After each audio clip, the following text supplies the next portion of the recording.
All right, Bengaluru may be powering ahead with its startup economy, but the city's bus service is quite the non-starter. The BMTC, Bengaluru's only mode of public transport, has lost faith among citizens. Lakshmi Sivadas finds out why. It has received many awards, including for best practices in achieving minimal operational costs. It's been one of the very few bus services in the country that was profitable for 3 years consecutively. But for all that, Bengaluru's BMTC bus service is not the citizens' favourite. If I have to come by bus, I have to change 3 buses. And each bus is going to cost me at least about 13 or 14 rupees or whatever. But whereas you take a Rick, you pay him 80 bucks one shot and you get to work. For JP Nagar to this Majestic, it is 21 rupees for a full ticket. Fortunately enough, there is some senior citizen concession. But in Chennai, it is only 7 or 8 rupees. Many share these commuters' concerns. One of their gripes is with the BMTC bus fares. BMTC's price per kilometre travelled increased by 75% in the last decade, during which time bus fares were hiked 11 times or at least once every year. Today, the average Bengalurian shells out a minimum of 5 rupees to travel about 2 kilometres in general buses and 15 rupees for this distance in an AC bus. BMTC officials say that they can't do much to bring down fares.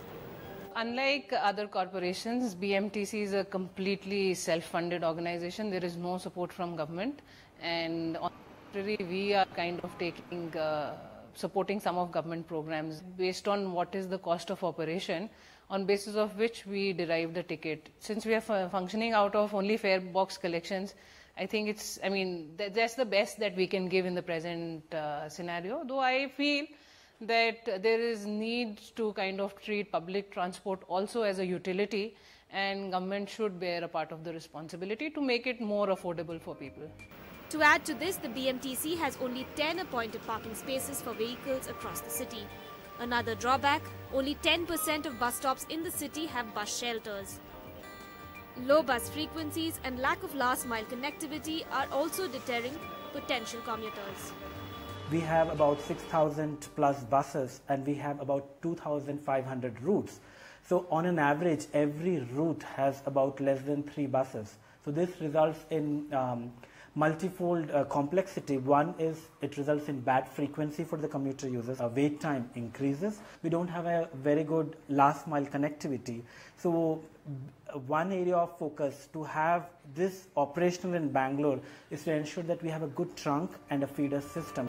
Implementing the bus rapid transport system with dedicated bus corridors is expected to give the BMTC system the edge it needs.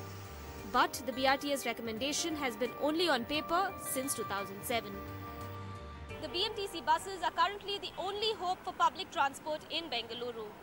Given the limited strides taken by the government in improving the city's bus systems, how serious are they in increasing the usage of public transport in the city? From Bengaluru, with camera person Kumar, Lakshmi Sivadas for NDTV.